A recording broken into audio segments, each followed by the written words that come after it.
बागेश्वर धाम में 251 कन्याओं का विवाह होने जा रहा है, जहां पर बेटे और पिता की भूमिका निभा रहे बागेश्वर धाम के जो पीठाधीश्वर हैं धीरेन्द्र कृष्ण शास्त्री, वह 108 ऐसे परिवार हैं, आदिवासी परिवार हैं जिनको इस विवाह में शामिल किया जा रहा है। इनसे हम बात करेंगे। जी महाराज जी, किस तरह से आप जो 251 कन्याओं का विवाह होने जा रहा है, क्या कहेंगे? बहुत भव्य और दिव्य होने जा रहा है।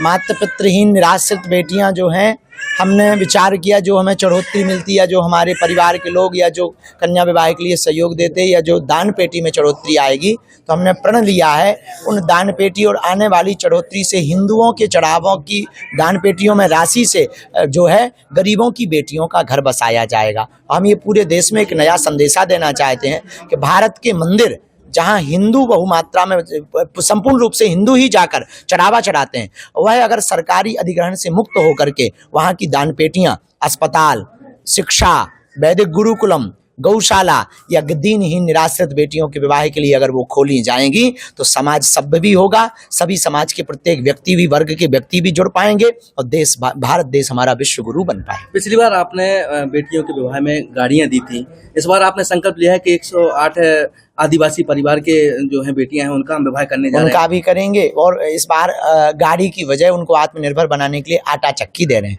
पूरा सामान दे रहे हैं, double bed, sofa, LED TV, mixie, cooler, पंखा, अलमारी सेट, ड्रेसिंग टेबल, सोने की नाक की कील, पायल, बिछिया, बाल मुकुंद जी, रामचरितमानस, बेटी के कपड़े, दूल्हा के कपड़े और एक एक बाल मुकुंद जी और एक एक सिलाई मशीन और एक एक आटा चक्की, ताकि वो बेटियां यहाँ से जावें तो अपने आप को कमज़ोर व निराश्रित महसूस न करें, गौरवान्वित होकर के धाम से जावें। और सभी संतों को आमंत्रण दिया है ताकि उन बेटियों का उत्सव भव्यता और दिव्यता के साथ हो पावे।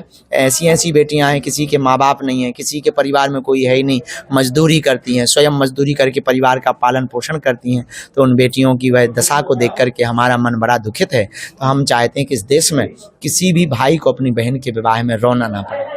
आदिवासी परिवार के लोग अशिक्षित रहते हैं, थोड़ा सा कम शिक्षा रहती है।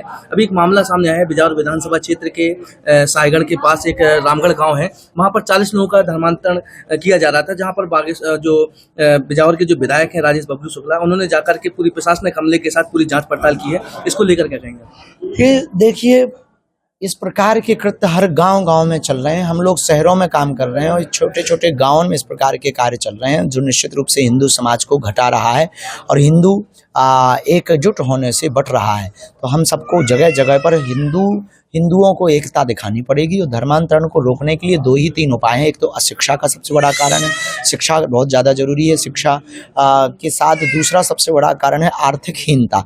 इसलिए हिंदू एक दूसरे का अगर मदद करना प्रारंभ कर दें तो धर्मांतरण या तो लालच में करते हैं या फिर मूर्खता में करते हैं, 2 ही कारण हैं। तो दोनों के लिए बागेश्वर धाम उपाय कर रहा है कि शिक्षा के लिए वैदिक गुरुकुलम के लिए चेतावनी संकेत दे रहे हैं और औषधि और अस्पताल, कैंसर हॉस्पिटल खोल करके उनको दवा भी देंगे।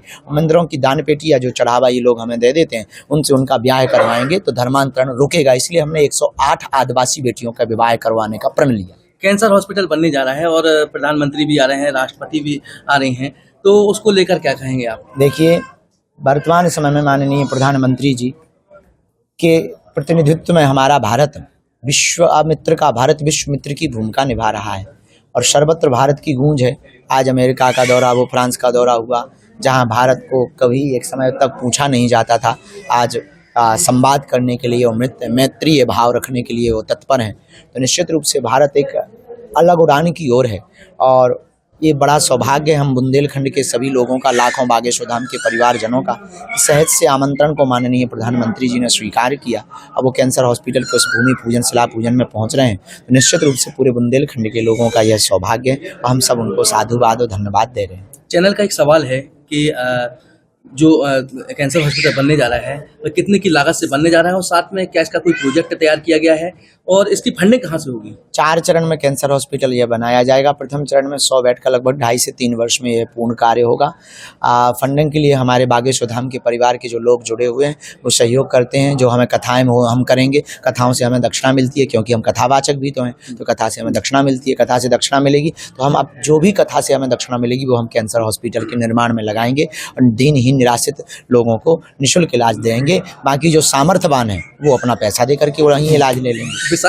विशेष टीम कौन सी आएगी यहाँ पे जो इलाज करने के लिए आएगी, कहाँ से टीम संचालन बागेश्वर जन सेवा समिति करेगी और मेदांता ग्रुप के साथ में अनुबंध चल रहा है। और बाकी छोटे छोटे शंकर हॉस्पिटल है नागपुर का, उनके साथ में अनुबंध हुआ है, चर्चा चल रही है लगातार। तो इन सबके साथ टाई अप करके विशेषज्ञ उच्च कोटि के चिकित्सकों का परामर्श यहाँ प्राप्त होगा। केवल भारतीय डॉक्टर्स ही नहीं अपितु विदेशी डॉक्टर जर्मन के हैं, एक इंग्लैंड का है, ये भी बीच बीच में आकर के मरीजों को परामर्श देंगे। और हमें भरोसा है बालाजी की, ये 25 एकड़ का लगभग पूरा प्रोजेक्ट है। धन्यवाद। ये बागेश्वर धाम के पीठाधीश्वर थे पंडित धीरेन्द्र कृष्ण शास्त्री, जिन्होंने बताया कि 251 कन्याओं का जो विवाह होने जा रहा है उसमें लगभग 108 ऐसी कन्या हैं जो आदिवासी परिवार से होंगी। और साथ में जो कैंसर हॉस्पिटल बनने जा रहा है, कैंसर हॉस्पिटल को लेकर उन्होंने कहा है कि 25 एकड़ की जो जमीन है उस जमीन पर यहाँ पर लगभग 3 साल में यह बन के तैयार होगा, जहाँ पर प्रधानमंत्री नरेंद्र मोदी और राष्ट्रपति यहाँ पर आ रहे हैं, जिसको लेकर प्रशासन के द्वारा यहाँ पर जोर शोर से तैयारियाँ की जा रही हैं।